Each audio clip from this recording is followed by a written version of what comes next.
حضرت وہب ابن منبہ رحمتullah تعالی علیہ فرماتے بنی اسرائیل کے اندر ایک بادشاہ بڑا ظالم تھا، اس نے محل تعمیر کرنا شروع کر لیا، محل بن رہا ہے، محل کے بیچ ایک جھونپڑی آ گئی، کٹیا ایک بوڑھی عورت کی۔ بادشاہ نے اس بی بی سے کہا کہ یہ کٹیا یہ جھونپڑی دے دو، میرے محل کا نقشہ خراب ہوتا ہے۔ بوڑھی کہنے لگی میں بیوہ بھی ہوں بے اولاد بھی ہوں، جب میں بیاہ کے یہاں آئی تھی تو میرے ابا نے کہا تھا بیٹی تیرا جنازہ نکلنا چاہیے، چلو میں پکا ہوا پھل لوں، تھوڑا وقت رہ گیا ہے، مر جاؤں گی تو تمہارا ہی ہے، میرا کون سا قبالی وارث ہے، چلو زندگی کی جو سانسیں رہ گئی ہیں مجھے یہاں گزار لینے دو۔ بوڑھی منت کرنے لگی، بادشاہ نے کہا نہیں نہیں تو پیسے لے اور ہمیں خالی کر کے دے جھونپڑی۔ بادشاہ اصرار کیا تو بوڑھی کہنے لگی نہیں میں نہیں دوں گی، اپنے گھر کے اندر بیٹھ گئی۔ یوں سمجھ لیجئے کہ بلڈوزر تیار کر کے چھپا دیا گیا، 2 4 5 سپاہی کھڑے کر دیے کہ بوڑھی نے کو ساری زندگی گھر میں تو نہیں نہ بیٹھنا، نکلنا تو ہے نا باہر، جب نکلے نا تو فوراً اس کا مکان گرا دو، 2 4 5 10 مستری اکٹھے لگاؤ، دیوار بنا دو، طرح قبضے ہوتے۔ بوڑھی کچھ دیر تو چمٹی رہی گھر کے ساتھ، پھر اس کو نکلنا بھی تھا۔ جب اس نے سمجھا کہ امن ہو گیا ہے پھر وہ بوڑھی باہر نکلی، اور جب وہ گئی باہر چند گھنٹوں کے بعد واپس آئی تو جھونپڑی گری ہوئی تھی، گھر کی چھت کے تن کے ہواؤں کے ساتھ بکھرے ہوئے تھے، نیا مکان بن گیا۔ وہب ابن منبہ علیہ رحمہ فرماتے اس بی بی نے جو دعا مانگی تو عرش فرش ہلنے لگے، زمین کانپنے لگی۔ اس بی بی نے لفظ پتا کیا ادا کیے، کہنے لگی اے اللہ میں تو موجود نہیں تھی، تو بتا تو کہاں تھا؟ اللہ میں تو نہیں تھی۔ زینب کی اماں بھی پوچھتی اللہ میں تو نہیں تھی،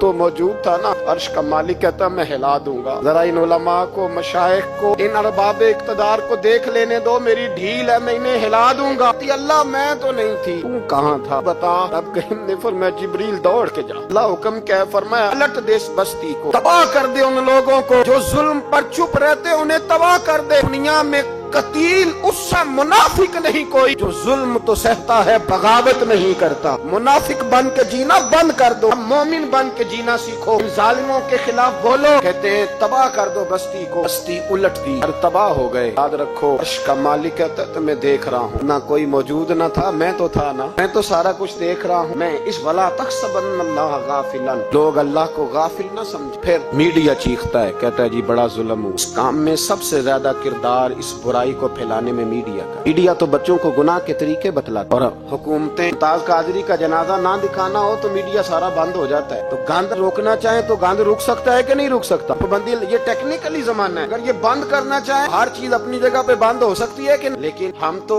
روئیں گے نا، فیس بک پہ تصویر لگائیں گے زینب کے ساتھ ظلم ہوا، تو تیری تو امام والی دکان پہ گندی فوٹو لگی ہوئی ہے، تو موبائل میں سارا گند ہے۔ اس گند کی ترویج و اشاعت میں تو میں اور آپ شامل ہوتے جا رہے ہیں، اسی سے تو لوگوں کے جذبات ابھرتے ہیں۔ باجی کہتے ہیں مجھے اعتبار ہے بیٹی پہ، یہ کیا بات ہوئی؟ اعتبار کس کو کہتے ہیں؟ حضرت جنید بغدادی رحمت اللہ تعالی علیہ نابینا سے ابھی عبداللہ ابن مکتوم رضی اللہ تعالی، وہ آئے ہیں، نبی پاک صلی اللہ علیہ وسلم نے فرمایا عائشہ پردہ کر، تیرے گھر میں بسنے والی بی بی سید عائشہ سے بھی پاک ہے، تیری بیٹی حضرت عائشہ صدیقہ سے بھی زیادہ حرمت والی۔ نبی پاک نے فرمایا عائشہ پردہ کرو، حضور وہ نابینا ہے، میں تمہیں تو نظر آ رہا ہے نا، تیرا اعتبار یہاں سے بھی زیادہ بڑھ گیا۔ حضرت جنید بغدادی سے کہا حضور میں قرآن شریف پڑھا دے، آپ نے فرمایا درمیان میں عورتیں پردہ ڈالیں پھر پڑھاؤں گا۔ کہا حضور قرآن پاک ہی پڑھانا ہے؟ حضرت جنید فرمانے لگے پڑھانے والے حسن بصری ہو اور پڑھنے والی رابعہ بصری ہو، درمیان میں قرآن پڑھا ہو، پھر بھی میں انہیں بغیر پردے کے پڑھنے کی اجازت نہیں دیتا۔ یہاں تو حال ہی کوئی نہیں، اس گند کو روز پرموٹ کرتے ہو، نوجوانوں کے جذبات بکھرتے ہیں اور بپھرتے ہیں، اور پھر اس کے بعد کہتے ہو کہ آگ نہ لگے۔ یہ کیسے ہو سکتا ہے؟ تم نے خود آگ لگائی ہے چمن میں اپنے، بے سبب گردش ایام کو الزام نہ دو، تم نے خود نور کا ظلمت سے کیا ہے سودار کے توہین سحر شام کو الزام نہ دو۔ جب تک یہ گند رہے گا فحاشی اور عریانی رہے گی۔ انڈیا کے اندر زیادتی کے واقعات زیادہ ہیں پاکستان کی نسبت، کیوں؟